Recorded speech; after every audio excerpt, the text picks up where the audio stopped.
Oke ya, Bang Raja Debat ya. Oke ya, saya mulai ya. Oke, siap. Oke, Ya, 2 saya menit tanggapin ya. dulu ya. Baik, saya tanggapin dulu sebelum saya buat pertanyaan nanti. Jadi inilah Islam teman-teman ya, sebagaimana termaktub di dalam surah Al-Baqarah ayat 8. Di sana jelas dikatakan, sesungguhnya kami beriman kepada Allah. Oke. Tetapi Allahnya langsung menjawab, sesungguhnya mereka bukanlah orang-orang yang beriman kepada Allah. Apa poin yang ingin saya sampaikan dari surah Al-Baqarah ayat 8 ini? Faktanya, apa yang termaktub di dalam ayat Al-Quran itu, mereka ini berusaha menghindar dari makna yang sesungguhnya di dalam ayat Al-Quran. Jadi mereka ini sesungguhnya golongan-golongan munafikun. Maka di dalam surat Ali Imran ayat 7 juga jelas dikatakan bahwa barang siapa mentakwil-takwil yang tidak sesuai dengan ayat Al-Quran, sesungguhnya mereka golongan orang tersesat. Jadi kita buktikan teman-teman bahwa mereka ini sesungguhnya bukanlah umatnya Allah, tetapi mereka mengaku-ngaku berfirman kepada Allah. Sesungguhnya mereka bukan berfirman kepada Allah karena mereka menyangkal. Bagaimana mungkin sekelas Juma mengatakan sholawat itu bukan berdoa? Bahkan kalaupun kita mengikuti kata pujian, siapa yang layak dipuji? Tentulah yang maha tinggi, yaitu Tuhan. Bagaimana mungkin yang maha tinggi memuji yang maha rendah? Ini sangat munafikun dan mengkhianati ayat-ayat Al-Quran. Oke? Nah sekarang, saya mau bertanya nanti kepada Anda. Ini hal yang sederhana, tetapi sedikit menikam sebenarnya. Tunjukkan nanti sama saya, sekata saja. Ingat nih teman-teman. Tunjukkan kepada saya tantang seluruh Islam di muka dunia ini. Tunjukkan sama saya, sekata saja ada perkataan Allahmu di dalam Al-Quran. Ya, sekata saja ada perkataan Allahmu kepada Muhammad di dalam Al-Quran. Kalau ada nanti saya akan mu'alaf teman-teman. Ya, karena orang Kristen tidak pernah takut untuk menguji keimanannya.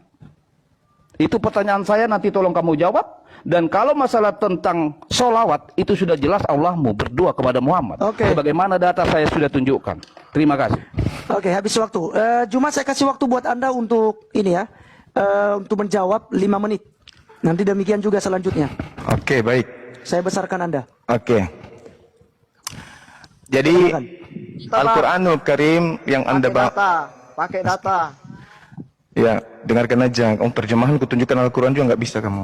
Oke, Jadi silakan cuma. ketika Anda membawa Al-Qur'an surah Al-Baqarah ayat 8, Bismillahirrahmanirrahim. Wa minan nasi may yaqulu amanna billahi wa bil yaumil akhir wa ma hum bimumin. Di sini dikatakan di antara manusia, bukan di antara Islam.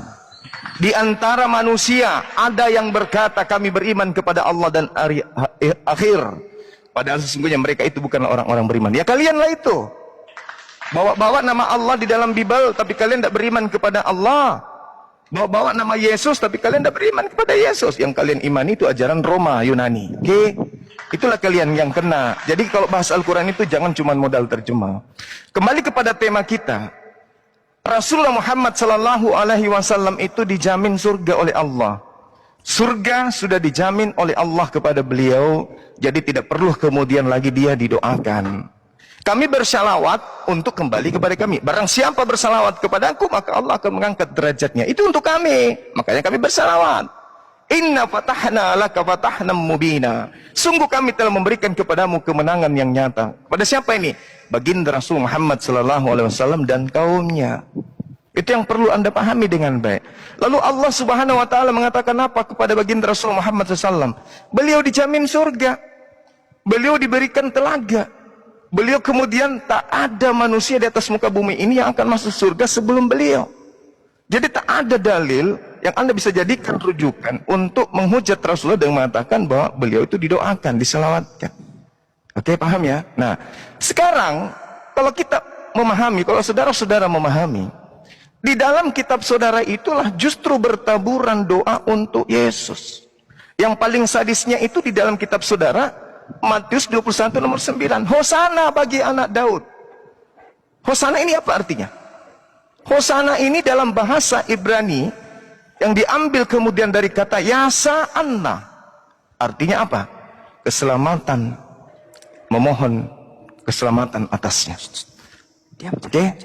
Jadi Anna dalam bahasa Ibrani itu artinya mengemis atau memohon atau memelas. Sedangkan Yasa artinya selamatkan. Artinya ketika dikatakan Hosana anak Daud, Artinya apa? Semoga diselamatkan Yesus. Itu cara belajarnya itu gitu. Dan orang banyak yang berjalan di depan Yesus dan yang mengikutinya dari belakang berseru katanya, Hosana bagi anak Daud. Semoga diberikan keselamatan bagi anak Daud. Diberkatilah dia, semoga diberkati dia yang datang dalam nama Tuhan. Hosana di tempat yang maha tinggi. Semoga diberi keselamatan oleh dia dari maha yang tinggi. Ini Tuhanmu didoakan. Makanya sekali-sekali belajar. Ini Hosana, Anda pahami dulu nih. Ini Hosana artinya apa? Hosana ini adalah ngemis keselamatan kepada pencipta untuk Yesus. Belum lagi tadi yang saya bawa Wahyu 7 nomor 10. Keselamatan bagi Tuhan Theos kami yang duduk di tahta. Dan juga keselamatan bagi anak domba. Bapak juga didoakan, anak domba juga didoakan. Dua-duanya didoakan. Ini parah ini, Bung. Parah ini. Makanya saya katakan kalau berbicara mengenai Islam, baginda Rasulullah Muhammad sallallahu alaihi wasallam itu salawat Allah kepadanya adalah rahmat, salawat malaikat kemudian adalah pujian. Sedangkan kalau kami umat Islam bersalawat sebagai perwujudan rasa kecintaan kami kepada beliau, sebagai petunjuk cara yang terbaik dalam mensyukuri dan memelihara hubungan kami dengan beliau. Sedangkan untuk memelihara hubungan baik antar sesama manusia saja, kami saling menebarkan salam. Assalamualaikum, assalamualaikum. Keselamatan atasmu, keselamatan atasmu. Nah inilah yang terjadi di Islam yang tidak ada di dalam kalian. Yang kalian selamatkan itu matahari. Selamat pagi, selamat siang, selamat malam. Matahari yang diberikan selamat. Tolong Anda jelaskan, giliran saya bertanya, tolong Anda jelaskan.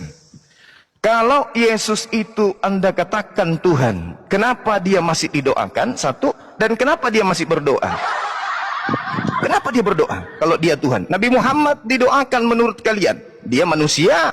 Nabi Muhammad berdoa, dia manusia. Yesus Tuhan didoakan dan berdoa. Kenapa Yesus berdoa? Ingat pertanyaan saya. Kenapa Yesus berdoa? Apakah karena dia bukan Tuhan atau dia Tuhan? Jawab. Pakai akal tapi. Pakai akal. Kalau nggak sanggup ganti pemain. Silakan. Oke. Habis waktu ya. Habis.